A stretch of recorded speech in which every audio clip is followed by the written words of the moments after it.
la obra literaria de Agatha Christie, Asesinato en el Expreso de Oriente relata una historia colmada de misterio, intriga y extraordinariedad. La película sigue al detective belga Poirot, quien viaja en el magnánimo tren El Expreso de Oriente un invierno, cuando este se detiene por una fuerte nevada que cubre las vías. A la mañana siguiente, un pasajero es encontrado apuñalado. Poirot se ve obligado a interrogar a los demás pasajeros, pues uno de ellos tiene que ser culpable. La nevada imposibilita cualquier huida. Resulta imposible pensar que el asesino ha escapado. ¿Poirot logrará llegar a una conclusión satisfactoria? De los pasajeros, ¿quién encaja en el perfil de un asesino? Para ahondar en el análisis de la obra, está con nosotros en el programa la doctora Elsie Núñez Carpizo. Bienvenidas, bienvenidos a una emisión más de Cultura del Derecho. Mi nombre es Diego Guerrero y el día de hoy vamos a hablar quizá de una de las autoras más leídas en el mundo, una autora que nos inspira, que es como es Agatha Christie, que sin lugar a dudas cada que termina uno de ver una película o leer alguno de sus libros, lo lleva a la reflexión y en el derecho está muy involucrada y sin lugar a dudas hablar sobre el asesinato del Oriente Express, que es un libro muy interesante y además platicarlo con una personalidad de nuestra Facultad de Derecho que se refiere sobre todo y que ha trabajado mucho el tema de la sociología jurídica, la sociología, el derecho a la sociología. Y me refiero principalmente a la doctora Elsie Núñez Carpizo. Doctora, bienvenida el día de hoy a Cultura del Derecho. Mil gracias, querido Diego. Te agradezco infinito la invitación, la posibilidad de poder participar en tu muy reconocido programa y sobre todo hablar de algo muy personal como es mi interés en Agatha Christie. Agatha Christie es una maravillosa autora. Platíquenos por qué eligió esta obra y por qué eligió, como usted ya nos está dando esta introducción, a la autora. Pues mira, a mí me gusta mucho Agatha Christie precisamente por esa cercanía con la sociedad, cómo actúan los individuos. O sea, en sus obras se refleja muy claramente esta situación. Hay la particularidad que durante la guerra ella fue enfermera, entonces tuvo la posibilidad de conocer los venenos y todas estas cuestiones que se pueden ver en un hospital y que eso lo lleva a determinar y precisar muy bien pues los relatos que hace en sus novelas o en sus cuentos cortos y que de alguna manera nos hace reflexionar, como bien decíamos, no es algo que esté hecho. Cuando tú vas leyendo Agatha Christie, como que siempre el desenlace no es el esperado, ¿no? Siempre da una reflexión final, en el caso particular de Poirot, que reúne, la tónica es reunir a los posibles culpables e ir analizando cada una de las características de las personas. Y en general debo decirte que yo utilizo en las sesiones de clase las películas. Es un elemento que forma parte de las actividades porque creo que nos reflejan mucho y que queda muy visible para los alumnos poder determinar las temáticas sociales. Platíquenos de los personajes de esta obra. En concreto, a referirnos a la obra. La obra y otras obras de Agatha Christie tienen fundamentos reales. En el caso del asesinato en el Oriente Express, podemos destacar dos. Uno viene del asesinato y secuestro de una niña, Armstrong, que ustedes recordarán, tú recordarás, el de Lindbergh en Estados Unidos. Que al final, sí. La otra semejanza es que en Estados Unidos detuvieron a la niñera, al final por las presiones o por los interrogatorios o por lo que haya sido, ella se suicida. Lo mismo sucede en la novela con la que era la cuidadora o la niñera. Por otra parte, en 1929, en el tren Oriente, hubo una nevada muy fuerte y el tren quedó 6 días detenido. Y eso pues, es la pauta central de la novela, ¿no? De que quedan detenidos en medio de la nada y de repente hay un homicidio. con la referencia a estos elementos reales. Los personajes al principio no sabemos que están todos unidos, de alguna manera se va describiendo o lo vamos descubriendo a través de la novela, pero partiríamos del hecho de que está la persona que se cree fue el responsable del secuestro y del asesinato de esta niña Daisy Armstrong, ¿no? Él cambia de nombre, a Poirot le cuesta trabajo descubrir que ha cambiado de nombre, pero que esta persona se dirige en un principio a Poirot diciéndole que quiere contratarlo en razón de que teme por su vida. Poirot, que podemos señalar, es elitista, muy exclusivo, tiene una personalidad, podríamos señalar, arrogante, y le dice que ese tipo de situaciones pues él no las abarca, ¿no? Ni las toma en consideración, y por eso no toma el caso, diríamos, ¿no? Y finalmente este hombre es asesinado. Y nos muestra mucho la figura esta de los personajes. Agatha Christie juega un poco también con este personaje del detective, del abogado. Va utilizando constantemente, hay ciertos personajes que se van presentando a lo largo de sus obras. ¿Cuál podríamos mencionar o cómo sería la forma en la que Agatha Christie representa a los jueces y quizá a los abogados? Aquí sería un poco interpretación, porque en sus novelas no llegamos a esta etapa, pero yo creo que de alguna manera el juez en la figura de Poirot, ¿no? Y que vemos ahí también, podríamos señalar un técnico perito, a veces podemos hasta interpretar que se presenta como médico forense, es decir, al final creo que en cada uno de los casos de Poirot tenemos todo, ¿no? Tenemos un proceso de investigación, un juez que desde mi interpretación sería el mismo Poirot, y una sentencia, ¿no?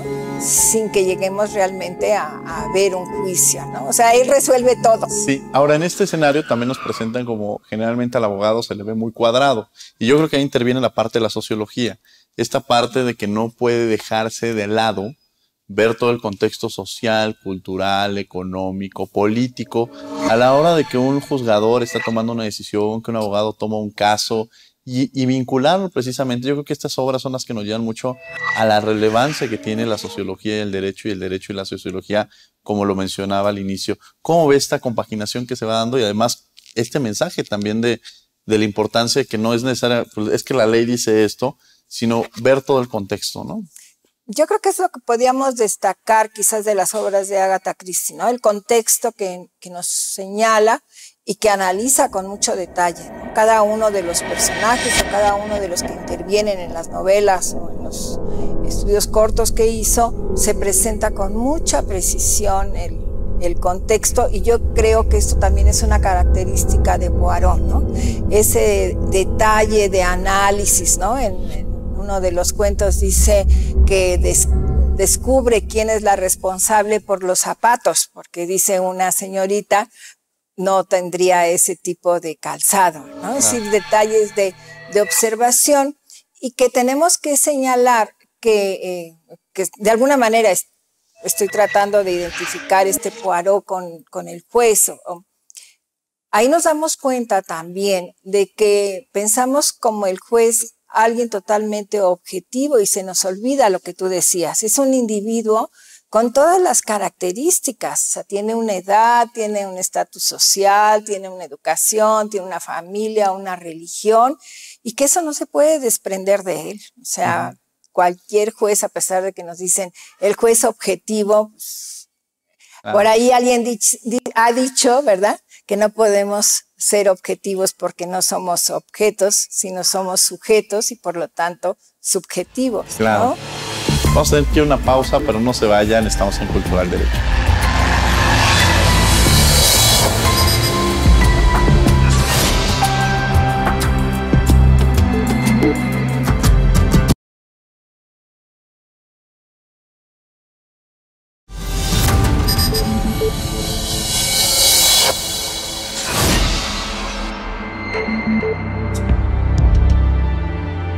Estamos de regreso en Cultura al Derecho platicando sobre una de las autoras más leídas en el mundo, Agatha Christie, que además es muy apasionante, y hablando sobre Asesinato en el Oriente Express. Y para mí me acompaña la querida doctora Elsie Núñez Carpizo, quien ya nos dio una introducción sobre esta obra maravillosa y también sobre algunos elementos que hay que reflexionar en la profesión del derecho, porque de alguna manera usted lo decía, no somos subjetivos, porque no somos objetos en esta referencia que usted vea, sino somos sujetos, y en esta también nos va a invadir la subjetividad. ¿El fin justifica los medios? Yo creo que no.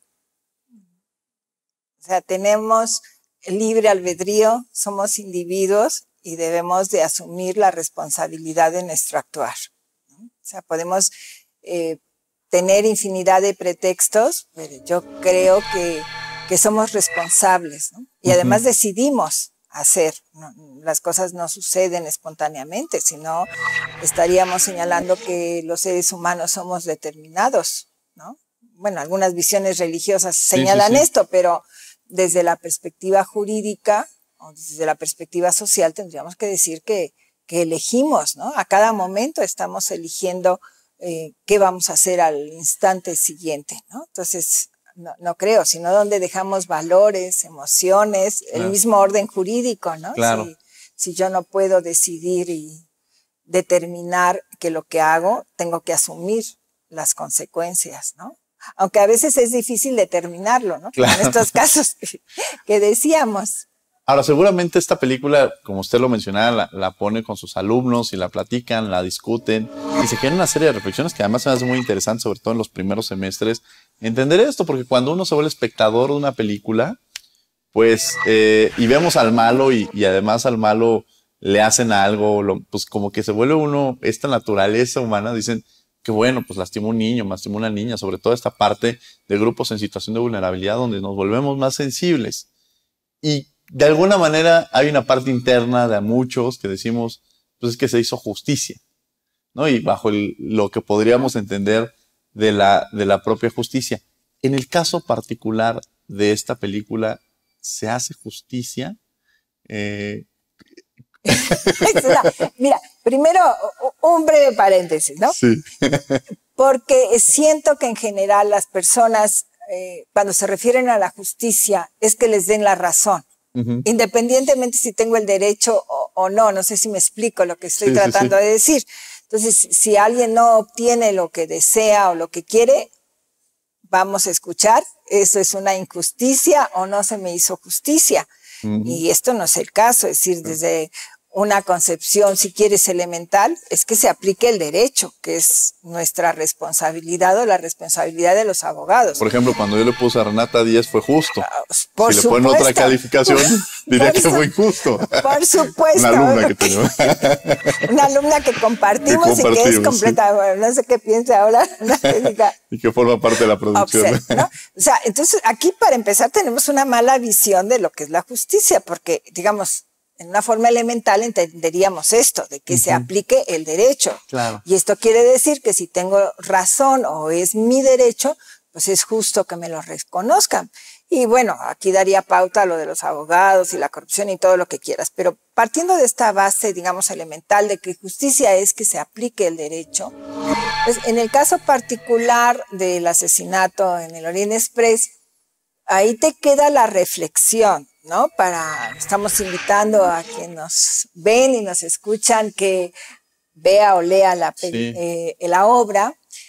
Al final no hay un responsable o todos son responsables, ¿no? Hay 11 personas que asesinan a una persona.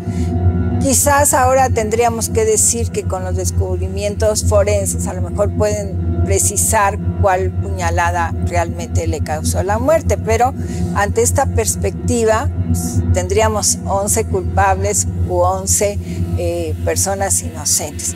Y creo que ahí viene un juicio muy interesante cuando Poirot toma la decisión, ¿no? Y que al final dan otra versión a las autoridades para, de alguna manera, dejar sin responsabilidad, porque cada uno de estas 11 participantes, tiene sus causas muy particulares que ya entenderíamos si son justas o son injustas o si son adecuadas o no lo son. La realidad es que hay 11 personas, ¿no? Entonces, Poirot, que es un hombre religioso por una parte y por otra parte, pues un paladín de la justicia o del derecho, se queda con esa idea, actúe bien o no. Si recuerdas en el capítulo de esta serie, se le ve al final que la cámara lo enfoca y no puedes describir qué es lo que quiere reflejar con esa expresión que tiene, ¿no? O sea, actué bien, he resuelto el asesinato, pero creo que le queda ahí, actué bien, dando otra versión de alguna manera para librar a todos de la responsabilidad. Que me viene a la mente, y vas a permitir la digresión, que seguramente conoces tú la película y la obra, de 12 hombres en pugna. Claro. Que sucede lo mismo, ¿no? Sí. Aquí hay uno que dice, no, esto no estamos reflexionando bien, y al final cambia el veredicto que tenían, ¿no? Esto también nos hace ver que somos sujetos, ¿no? Y que según el enfoque o como nos digan las cosas, podemos variar nuestra posición, ¿no? O podríamos decir, depende del enfoque, ¿no? Si el enfoque es que los aprobamos. Sí, porque todo depende del cristal con que se mire, y a veces, pues bueno, nosotros tenemos la posibilidad de ver en la pantalla todo lo que hay atrás, ¿no? Si cometió o no cometió el delito, si se llevó a cabo, pero en la vida real son meras especulaciones. No hay una cámara que nos acredite que efectivamente él fue el que cometió el asesinato. O sea, no tenemos esta posibilidad. Yo creo que por eso radica la importancia del derecho. O sea, que si hiciéramos las cosas conforme a esta condición natural a veces de que si es justicia, si es venganza o es justicia, pues entonces ¿en qué lugar podríamos al derecho? Que la verdad es que creo que es uno de los enormes retos. Pero vamos a tener que ir a un corte y regresamos, no se vayan. Estamos platicando de esta maravillosa autora con la doctora Elsie Núñez Carpizo. Estamos hablando de Agatha Christie. No se vayan, regresamos.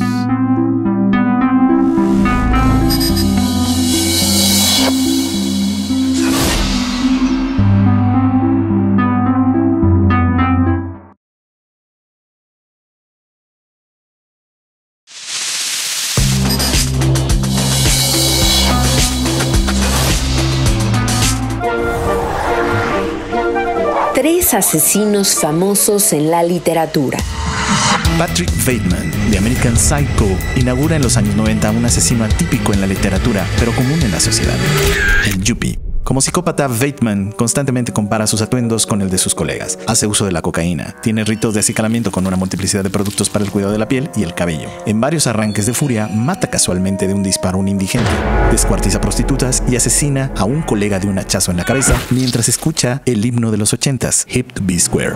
Dick Hancock y Perry Smith son dos criminales residentes en Kansas City que se conocen en prisión y que matan brutalmente a la familia Clutter. Truman Capote le da seguimiento a su historia hasta que los protagonistas son llevados al cadalso. Las víctimas murieron de manera salvaje. El esposo recibió un disparo en la cabeza, mientras que su familia miraba amordazada en la sala. Después de cometido el asesinato, ambos huyeron a México, pero la policía los encontraría posteriormente en Las Vegas. Solo Hancock sería condenado a pena de muerte. Hannibal Lecter, conocido bistro de la carne humana, es el protagonista de la novela de Thomas Harris, El Dragón Rojo. Hannibal es un antropófago que crea las más inusitadas recetas con sus víctimas y tiene a los más sorprendentes invitados a cenar, como por ejemplo a las mismas víctimas o los detectives que lo investigan. Hannibal es un exitoso psicólogo que manipula a sus pacientes y en ocasiones se los come.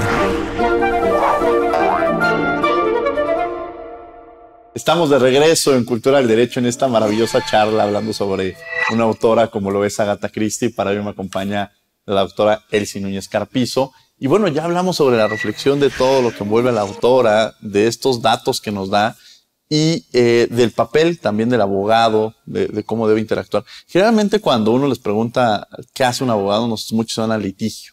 Sin embargo, el campo del derecho es mucho más amplio.